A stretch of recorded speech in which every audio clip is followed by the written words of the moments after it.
TV और बहुजन media में आपका स्वागत है। मैं जयप्रकाश बोध। हमारे साथ संगमित्रा जी हैं जो कि बहुजन मिशनरी गायक शशि भूषण जी की मिसेज हैं। तो उनसे जानेंगे कि जो बौद्ध रीति से शादियां होती हैं उनमें क्या खास होता है। संगमित्रा जी, सबसे पहले सभी दर्शकों को जय भीम नमो बुद्धाय।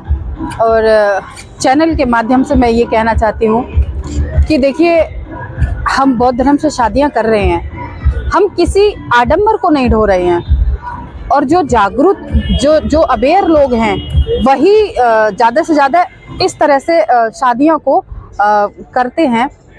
इससे कई सारे फायदे भी हैं और कई सारी जागरूकता भी आती है, क्योंकि बाबा साहब ने खुद लिखा है, एक आर्टिकल में लिखा है कि हमारे समाज को बौद्ध धर्म से शादी करनी चाहिए। और उसमें जो पुरानी जो प्रथाएं हैं उन सारी चीज़ों को पीछे छोड़कर हमें नए तरीके से नए ट्रेडिशन को फॉलो करना है। उसमें कोई अंधविश्वास नहीं है, कोई आडंबर नहीं है, कोई पाखंडवाद नहीं है।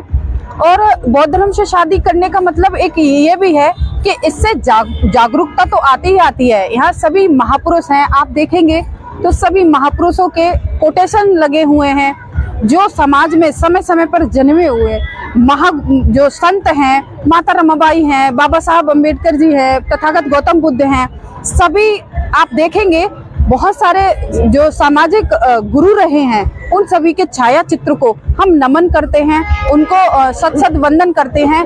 उन्होंने संघर्ष किया, उनके विचारधारा पर हम सभी को चलना है और समाज को इसी तरह से सही दिशा के मार्ग पर चलते रहना है। सब मेरा एक सवाल है जी, जैसे कि बौद्ध रीति से जो शादियां होती हैं, और बौद्ध जो कहते हैं कि हिंदू रीति रिवाज में पाखंड आडंबर भरा हुआ होता है, लेकिन बौद्ध रीति में भी वो सारी ही चीजें होती हैं, लेकिन वो उसका मतलब क्या होता है?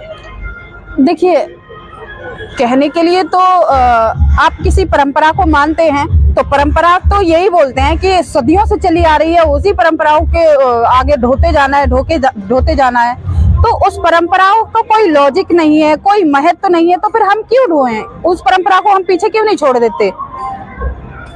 उन परंपराओं को छोड़ देना चाहिए। हिंदू रीति से जो शादियां होती हैं उसमें पंडित बुलाए जाते हैं, पुरोहित बुलाए जाते हैं। बौद्ध रीति से शादी होती है उसमें भंते जी को बुलाया जाता है, लेकिन इन दोनों के मतलब क्या होते हैं? देखिए, पंडित बैठता है, वो भी मंत्र उच्चारण करते हैं, वो भी सूत्र वगैरह बांधते हैं, वो भी अपनी जो परंपराएं हैं वो परंपराओं को ढो रहे हैं।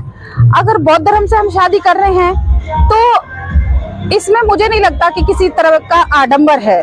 उसमें सिंपली फेरे नहीं लिए जाते, सिंपली जो अष्टमंगल गाथाएं की जाती हैं लड़का लड़की को अंगूठी पहना के। और हालांकि ये कहीं मेंशन नहीं है, लेकिन फिर भी मन को एक तरह से यही है कि तसल्ली देने के लिए चीजें वही हो रही हैं, लेकिन थोड़ा सा तरीका बदल गया है। तो जो ये बौद्ध समाज है, बौद्ध रीति शादी करते हैं, तो ये जो दिखावा करते हैं ये जरूरी है या नहीं जरूरी?